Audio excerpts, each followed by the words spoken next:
नमस्कार। आज हम पढ़ेंगे राजस्थान के इतिहास के सोर्सेस का पार्ट 2। पार्ट 1 में हमने पढ़ा पुरातात्विक सोर्सेस के बारे में। इसके अलावा साहित्यिक सोर्स में हमने संस्कृत साहित्य और राजस्थानी साहित्य के बारे में पढ़ा, जिसमें हमने ख्यात साहित्य के बारे में पढ़ा। तो आज हम राजस्थान के इतिहास को जानने के अन्य सोर्सेस के बारे में पढ़ेंगे। चलिए शुरू करते हैं। अन्य राजस्थानी ऐतिहासिक सोर्स में अचलदास खींचीरी वचनिका, जिसके रचयिता हैं शिवदास, और ये 1433 ईस्वी में लिखा गया। इस ग्रंथ से तत्कालीन समय की वेशभूषा, चौपड़ के खेल, इन सब की जानकारी मिलती है। इसके अलावा वर वधु का चयन भाटनियों को भेजकर किया जाता था, और इसकी भी जानकारी हमें अचलदास खींचीरी वचनिका से मिलती है, जिसके रचयिता शिवदास हैं। कानड़ दे प्रबंध, इसकी रचयिता पद्मनाभ है, जिसकी रचना 1512 में की गई थी। और इस काव्य का मूल आधार अलाउद्दीन खिलजी द्वारा जालोर पे किए गए आक्रमण का उल्लेख इसमें मिलता है। इस ग्रंथ से सैनिक मोर्चाबंदी और युद्ध की तैयारी, जौहर प्रथा और तत्कालीन सामाजिक और धार्मिक स्थिति की जानकारी मिलती है। राव जेतसिरो छंद, इसकी रचना बीठू सूजे ने की थी 1629 में। इसमें बीकानेर के शासक जेतसी और मुगल शासक कामरा के युद्ध का वर्णन मिलता है। इस ग्रंथ से राव चूंडा से राव लूणकरण के कार्यों की जानकारी का भी वर्णन मिलता है। इसके अलावा तत्कालीन सामाजिक रीति रिवाज और अन्य परंपराओं की जानकारी भी हमें राव जेतसिरो छंद से मिलती है, जिसकी रचना बीठू सूजे ने की थी। बेरी कृष्ण रुक्मिणी, इसकी रचना पृथ्वीराज राठौर ने की थी। इनसे तत्कालीन रहन सहन, रीति रिवाज, उत्सव, त्योहारों और वेशभूषाओं की जानकारी मिलती है। गुणभाष, जिसके रचयिता हेम कवि थे, और इससे जोधपुर के महाराजा गज सिंह के समय और गज सिंह के द्वारा किए गए राज्य विस्तार और तत्कालीन वेशभूषा, खान पान और विवाह उत्सव आदि की जानकारी हमें गुणभाष से मिलती है। गुण रूपक, जिसके रचयिता केशवदास हैं, और इससे महाराजा गज सिंह के समय की जानकारी मिलती है। राजरूपक, इसकी रचना रत्नोच्चारण कवि वीरभान ने की थी, और इस ग्रंथ में जोधपुर के शासक महाराजा अभय सिंह और शेर बुलंद खां के बीच हुई अहमदाबाद की लड़ाई का आंखों देखा वर्णन मिलता है। सूरज प्रकाश, इसकी रचना अभय सिंह के दरबारी कवि कर्णिदान ने की थी। इसमें अभय सिंह के समय के युद्धों का आंखों देखा वर्णन मिलता है, और उस समय की सामाजिक और धार्मिक स्थिति की जानकारी मिलती है। बुद्धि विलास, इसके रचयिता बख्तराम शाह है, जिन्होंने तत्कालीन जयपुर शहर की स्थापना का उल्लेख इसमें किया है। फारसी साहित्य, राजस्थान की मध्ययुगीन घटनाओं की जानकारी उपलब्ध कराने में फारसी साहित्य का भी बहुत महत्वपूर्ण योगदान है। राजपूत शासकों द्वारा दिल्ली सल्तनत शासकों और मुगल सम्राटों से युद्ध, प्रतिरोध संधि, संघर्ष और राजनीतिक अधीनता, इन सब की जानकारी देने में फारसी भाषा में लिखित ग्रंथ बहुत महत्वपूर्ण माने जाते हैं। कुछ फारसी भाषा के ग्रंथों का उल्लेख मैंने यहाँ किया है। तुजुक बाबरी, इस ग्रंथ से खानवा युद्ध की घटनाओं के साथ साथ मेवात और मेवाड़ की सीमाओं और उत्तर पूर्वी राजस्थान की जलवायु, वर्षा और कृषि का उल्लेख मिलता है। ताजुल मासी से, जो कि हसन निजामी ने लिखा है, इससे अजमेर नगर की समृद्धि और मुस्लिम आक्रमणों की जानकारी मिलती है। तबकाते नासरी, इसके रचयिता मिनहाज उस सिराज हैं। इस ग्रंथ से जालोर नागौर क्षेत्र में होने वाले मुस्लिम आक्रमण की जानकारी मिलती है। खजाइनुल फुतूह, अमीर खुसरो ने इस ग्रंथ को लिखा है। इस ग्रंथ से राजस्थान के रणथंभौर और चित्तौड़ नगर और सती प्रथा का वर्णन मिलता है। तारीख फिरोज शाही, जिसके रचयिता जियाउद्दीन बर्नी, इससे रणथंभौर में होने वाले आक्रमण की जानकारी मिलती है। मुबारक शाही अफीक ने लिखा है, इससे मुबारक शाह खिलजी द्वारा मेवाड़ क्षेत्र में किए गए अभियान की जानकारी मिलती है। तारीख फिरोज शाही, जिसकी रचयिता अब्बास खां शरवानी है, इससे मालदेव और उदय सिंह के विरुद्ध शेरशाह की गतिविधियों और उनके आने जाने वाले मार्ग की जानकारी मिलती है। हुमायूंनामा, ये गुलबदन बेगम ने लिखा है। इस ग्रंथ से हुमायूं के मारवाड़ और मेवाड़ के बीच के संबंधों और राजस्थान के रेगिस्तानी क्षेत्र और जलवायु की जानकारी मिलती है। आईने अकबरी और अकबरनामा अबुल फजल ने लिखा है। इस ग्रंथ से अजमेर की जलवायु, राजस्थान के पर्व, त्योहारों और मुद्राओं का नाम, इसके अलावा अकबर द्वारा राजपूतों के साथ किए गए वैवाहिक संबंधों का विवरण मिलता है। इसी ग्रंथ में तीर्थ स्थान पुष्कर और प्रमुख मार्गों की जानकारी भी मिलती है। मुंतखाबुल्लबाब ये खफी खान ने लिखा है। इस पे 17वीं शताब्दी की राजनीतिक, सामाजिक और धार्मिक स्थिति की जानकारी मिलती है। जैन साहित्य, ये जैन ग्रंथों से भी शासकों, राजवंशों का वर्णन मिलता है। तो जैन साहित्य भी राजस्थान के इतिहास को जानने के सोर्सेज में बहुत बड़ा योगदान रखते हैं। जैन साहित्य से राजस्थान के लोगों के रहन सहन, आभूषण, रीति रिवाजों की जानकारी मिलती है। जैन साहित्य के कुछ ग्रंथों का उल्लेख मैंने यहाँ किया है जिनसे हम राजस्थान का इतिहास जान सकते हैं। कक्कड़ सूरी का नाभिनंदन और जिनोहार प्रबंध, नैनचंद सूरी का हमीर महाकाव्य, सोम सूरी का सोम सौभाग्य और महाकाल, समय सुंदर द्वारा लिखा हुआ शिमिल सूत्र और हेमरत्न का गौरावादल। इन साहित्यों से मध्यकालीन राजस्थान की सामाजिक, धार्मिक और राजनीतिक संबंध की जानकारी मिलती है। राजस्थान के आधुनिक ऐतिहासिक ग्रंथ में कर्नल जेम्स टॉड का analysis and antiquities of Rajasthan, colonel Tod का जो जन्म हुआ था 20 मार्च 1782 ईस्वी को इंग्लैंड के स्लिंगटन में हुआ था। और ये जो टॉड थे वो ब्रिटिश इंडिया कंपनी में एक सैनिक अधिकारी थे। 1817 से 1822 ईस्वी तक टॉड ने पश्चिमी राजस्थान में एक पॉलिटिकल एजेंट का काम किया था। टॉड ने राजपूतों की शौर्य गाथा से प्रसन्न होकर ही राजस्थान के ऐतिहासिक तथ्यों और सामग्रियों को जुटाने का काम शुरू किया था। और इनके सुप्रसिद्ध ग्रंथ एनल्स का जो पहला खंड है 1829 ईस्वी में और दूसरा खंड जो है वो 1832 ईस्वी में प्रकाशित हुआ। पश्चिमी भारत की यात्रा नामक ग्रंथ उसकी मृत्यु यानी 1835 ईस्वी के बाद 1839 ईस्वी में प्रकाशित हुआ। और कर्नल टॉड का ये जो ग्रंथ है वो राजस्थान के इतिहास का एक प्रकार से विश्व कोश है। एनल्स के पहले खंड से तत्कालीन सामंत व्यवस्था, राजपूतों की वंशावली और मेवाड़ राज्य के इतिहास की जानकारी मिलती है। दूसरे खंड से मारवाड़, जैसलमेर, बीकानेर, आमेर और हाड़ौती राज्य का विवरण लिखा है। पश्चिमी भारत की यात्रा नामक इस ग्रंथ में राजपूतों की राजपूत समाज की परंपराएं, रीति रिवाज, आदिवासियों के जीवन, मंदिर, मूर्तियों और अनिलवाड़, अहमदाबाद और बड़ौदा राज्य के इतिहास की जानकारी हमें इससे मिलती है।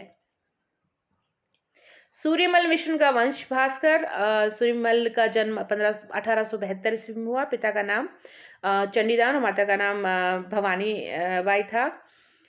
बूंदी नरेश महाराजा राम सिंह के समय के ये आश्रित कवि थे। और इनके सूर्यमल मिश्र के कुछ प्रमुख ग्रंथ थे वंश भास्कर और बद्वेल विलास और छंदोहुमल, रामरंजाट और सतीरासो। वंश भास्कर में संस्कृत, पाली, अपभ्रंश और फारसी और अरबी भाषा का प्रयोग किया गया है। वंश भास्कर से राजपूताना के साथ साथ उत्तरी भारत का इतिहास और राजपूतों के अग्निकांड की उत्पत्ति से उल्लेख का वर्णन मिलता है। राजपूत शासकों के युद्ध और साम्राज्य विस्तार, बूंदी राज्य के अन्य राज्यों से संबंध और चौहान वंश की विभिन्न शाखाओं और उपशाखाओं का वर्णन हमें इस वंश भास्कर से मिलता है जिसकी रचना सूर्यमल ने की है। इसके अलावा मध्यकालीन राजस्थान के सामाजिक, धार्मिक और आर्थिक स्थिति और उत्सव, मेले और त्योहारों की जानकारी भी मिलती है। कविराज श्यामल दास ने लिखा वीर विनोद, जो कवि श्यामल दास थे उनका जन्म मेवाड़ के छालीवाड़ा गांव में 1838 ईस्वी में हुआ था। और जो वीर विनोद है जो इनके द्वारा लिखा गया है वो मेवाड़ का एक वृहद इतिहास है। ये मेवाड़ के महाराणा शंभू सिंह की प्रेरणा से लिखा गया है। श्यामल दास ने वीर विनोद 1871 ईस्वी में लिखना शुरू किया जो कि 1892 ईस्वी तक छपकर तैयार हुआ था। इससे राजस्थान की तत्कालीन राजनीतिक, सामाजिक, धार्मिक और आर्थिक अवस्था की जानकारी मिलती है। वीर विनोद ग्रंथ में उदयपुर राज्य के इतिहास के साथ साथ घटनाओं और सामाजिक, धार्मिक, आर्थिक विषय की महत्वपूर्ण जानकारी मिलती है। राजस्थान की जानकारी के लिए एक बहुत अनमोल ग्रंथ है। गौरीशंकर हीराचंद ओझा का राजपूताना के इतिहास। हीराचंद ओझा का जन्म जो था वो सिरोही राज्य के रोहिया नाम गांव में हुआ था 1863 ईस्वी में। हीराचंद ओझा जो थे एक प्रसिद्ध पुरातत्ववेत्ता थे और उन्हें लिपिमाला और स्थापत्य कला में बहुत रुचि थी। उन्हें संस्कृत, फारसी और राजस्थानी भाषा का बहुत अच्छा ज्ञान था। राजस्थान की प्राचीन लिपि का अच्छा ज्ञान होने की वजह से उन्होंने कर्नल अर्स्किन को राजपूताना गजेटियर तैयार करने में बहुत महत्वपूर्ण सहयोग दिया। हीराचंद ओझा ने संपूर्ण राजस्थान कलेवर को एकत्रित करके राजस्थान के इतिहास की रचना की। इन्होंने सर्वप्रथम सिरोही राज्य का इतिहास लिखा था 1911 में। इसके बाद उन्होंने उदयपुर, डूंगरपुर, बांसवाड़ा और प्रतापगढ़ के गुहिल सिसोदिया राज्यों का भी इतिहास लिखा। कुछ पुरालेखीय स्रोत हैं। पुरालेखीय सामग्री जो कि सरकारी विभागों और प्राचीन घरानों आदि में पाई जाती है और ये भी इतिहास के लिए बहुत इंपॉर्टेंट है। इसमें बहियां, दस्तावेज, फाइलें, पट्टे, परवाने, फरमान और अखबारात, वकील रिपोर्ट्स हैं। इस प्रकार की सामग्रियां जोधपुर, बीकानेर, जयपुर, कोटा, उदयपुर के पुरालेख संग्रहालयों में उपलब्ध है, जिसका वर्णन मैंने इस तरीके से किया है। सबसे पहले जयपुर का पुरालेख संग्रहालय। इस संग्रहालय से हमें निम्नलिखित सामग्रियां मिलती है, जैसे खरीता। खरीता उन पत्रों को कहते हैं जो कि एक शासक के द्वारा दूसरे शासक को भेजे जाते हैं। इन पत्रों से राजाओं के आपसी संबंध और साथ ही जयपुर के शासकों की नीति और उनका मुगलों से संबंध और राजाओं की गुप्त संधियों की जानकारी हमें खरीता से मिलती है। दूसरा था परवाना। परवाना वे पत्र हैं जो शासक द्वारा अपने अधीनस्थ कर्मचारियों को भेजे जाते थे और ये पत्र राजस्थान के विभिन्न राज्यों की राजनीतिक स्थिति पर प्रकाश डालते हैं। अखबारात ये मुगल दरबार द्वारा प्रकाशित दैनिक समाचारों का संग्रह है। अखबारात, इनसे मुगल दरबार की महत्वपूर्ण नियुक्तियों और राजस्थान के विभिन्न राज्यों की राजनीतिक स्थिति की जानकारी मिलती है। वकील रिपोर्ट्स, मुगल दरबार में जयपुर महाराजा के द्वारा नियुक्त एक राजदूत रहता था जो मुगल दरबार में होने वाले घटनाओं की जानकारी अपने शासक को पत्रों द्वारा देता था। तो दूत द्वारा लिखित इन पत्रों को वकील रिपोर्ट्स कहा गया है और इन पत्रों से शासकों की गतिविधियों और मुगलों से उनके संबंधों की जानकारी मिलती है। फरमान, रुक्के और निशान, ये सभी वे पत्र हैं जो शासक शाही वंश के लोगों के नाम, मनसबदारों के नाम और विदेशी शासकों के नाम से भेजता था। ये सभी फरमान, रुक्के, निशान तत्कालीन समय के राजपूत मुगल संबंधों के बारे में जानकारी देते हैं। बहियों से भी राजा के दैनिक कार्यों के संचालन की जानकारी मिलती है। विभिन्न कार्यों के लिए विभिन्न बहियां लिखी जाती थी, जैसे हकीकत वही, इसमें राजा की दैनिक चर्या का उल्लेख मिलता है। हुकूमती बही, इस बही में राजा के शासकीय आदेशों की नकल की जाती थी। खरीता बही में राजा को प्राप्त होने वाले महत्वपूर्ण पत्रों की नकल की जाती थी। विवाह संबंधी बही थी, इसमें राज परिवार से संबंधित विवाह खर्च लिखे जाते थे। कमठाना बही में राजकीय प्रासादों और भवनों के निर्माण पर होने वाले खर्च का इंद्राज किया जाता था। और सियाह हुजूर और दस्तूर कोमवार, सियाह हुजूर में उन खर्चों का उल्लेख था जो राज परिवार की आवश्यकताओं से संबंधित सभी छोटी वस्तुओं से लेकर बहुमूल्य पदार्थों की कीमतों और मापतोलों से है। और दस्तूर कोमवार में आमेर के कछवार शासकों के अधीन जिन अधिकारियों ने सेवाएं प्रदान की थी उनके नाम और जाति के बारे में पता चलता है। जोधपुर का पुरालेख संग्रहालय, जोधपुर में भी मारवाड़ रियासत में जो पुराने रिकॉर्ड्स दस्तरी रिकॉर्ड्स के नाम से फेमस हैं, इनमें बहियां, फाइलें, पट्टे शामिल हैं। मारवाड़ में पत्रों का संकलन जो किया जाता था वो बहियों के रूप में ही किया जाता था और विभिन्न विषयों के अनुरूप बहियों का विभाजन इस तरीके से किया जाता था, जैसे हकीकत बहिया। ये बहियां 15वीं शताब्दी से लेकर जोधपुर के शासक हनुमंत सिंह तक के काल की उपलब्ध है, जो कि जोधपुर के पुरालेख संग्रहालय में है। इनसे राजाओं के कार्यों, यात्राओं और यातायात के साधनों, त्योहारों, आय संबंधी जानकारी जो हमें हकीकत बही से मिलती है। पट्टा बही, इस प्रकार की बहियों से जोधपुर के शासकों की दान प्रियता, उदारता और धर्म सहिष्णुता का पता चलता है। विवाह बही, इससे न केवल राज परिवारों के विवाह संबंधों की जानकारी मिलती है बल्कि तत्कालीन समय के रीति रिवाजों की जानकारी भी हमें इससे मिलती है। ओहिया बही, इसके द्वारा जोधपुर शासकों द्वारा जारी किए गए आदेशों की जानकारी मिलती है।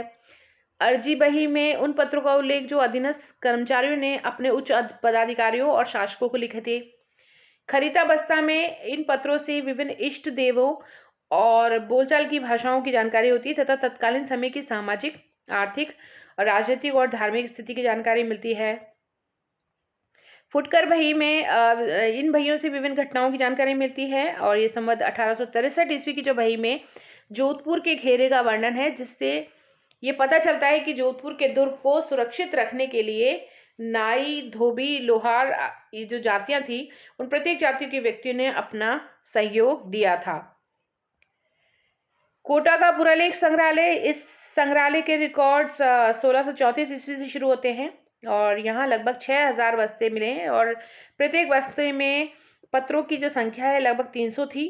इन्हें निम्नलिखित भागों में विभाजित कर सकते हैं। पहला तल्की, इसमें शासकों की आज्ञाओं का संग्रह है और इसमें उन पत्रों की नकलें हैं जो राजा द्वारा शासकों, सामंतों और अन्य पदाधिकारियों को भेजे जाते थे।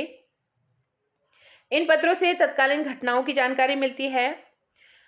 दो वर्ग का इन पत्रों से मुख्य रूप से दैनिक प्रशासन, युद्ध के समय की घटनाओं, युद्ध की तैयारियों पर खर्चा, कच्चे माल का एक स्थान से दूसरे स्थान पर भेजना और युद्ध के समय घायलों का उपचार, इन सब की जानकारी हमें इससे मिलती है। मुल्की, इनसे राज्य की आय, परगनों और गांवों की आर्थिक स्थिति और युद्ध अभियानों, अधिकारियों और कर्मचारियों के वेतन का ज्ञान होता था। चौथा, जमाबंदी, जिसके अंतर्गत राजस्व संबंधी पत्र आते हैं। इन पत्रों से राज्य के विभिन्न करों के बारे में जानकारी होती है और इन पत्रों से राज्य की आर्थिक स्थिति और वित्तीय नीति के बारे में जानकारी मिलती है। उदयपुर का पुरालेख संग्रहालय, इस संग्रहालय में देवस्थान का रिकॉर्ड, सिले खाना का हिसाब और दफ्तर के कागजात आदि का संग्रह है, जो कि तत्कालीन शासकों द्वारा किए गए कार्यों, धार्मिक अनुष्ठानों और दान कार्यों के बारे में जानकारी उपलब्ध करवाते हैं। अतः तत्कालीन सामाजिक, धार्मिक और आर्थिक स्थिति की जानकारी ये देते हैं। बीकानेर के पुरालेख संग्रहालय से इस अभिलेखागार से कई प्रकार की भैया मिली, जैसे ब्याह भैया, ब्याज भैया और कमठाना भैया और फाइलें मिली हैं। इन सभी से राज्य के दैनिक खर्चों और आय का विवरण मिलता है। जैसे ब्याह भैया से राजपूतों के मुगलों के साथ वैवाहिक संबंधों की जानकारी तथा विवाह के रस्मों रिवाज की जानकारी मिलती है। ब्याज भैयों से ब्याज की विभिन्न दरों की जानकारी मिलती है और कमठाना भैयों में राजप्रसाद बनाने के खर्च और दैनिक मजदूरी संबंधी खर्चों की जानकारी मिलती है। फारसी भाषा में भी कुछ फरमान और रुके लिखे गए थे, उनकी जो कि सम्राट द्वारा जारी किए जाते थे। ये भी एक बहुत महत्वपूर्ण पुरालेख सामग्री है। ये शाही वंश से संबंधित व्यक्तियों, मनसबदारों, सामंतों और विदेशी शासकों के नाम से भेजे जाते थे। अतः इनसे भी राजपूत शासकों और मुगल सम्राटों के आपसी संबंधों की जानकारी प्राप्त होती है। तो इस तरह से ये जितनी भी सामग्रियां हमें प्राप्त हुई है, इन सब का अध्ययन करके हम राजस्थान के राजनीतिक, सामाजिक, धार्मिक, आर्थिक और सांस्कृतिक इतिहास की जानकारी प्राप्त कर सकते हैं और ये सभी सामग्री राजस्थान के इतिहास के निर्माण में बहुत महत्वपूर्ण स्थान रखती हैं। तो आज के लिए इतना ही हमने पढ़ा राजस्थान के इतिहास का सोर्सेस। Thank you.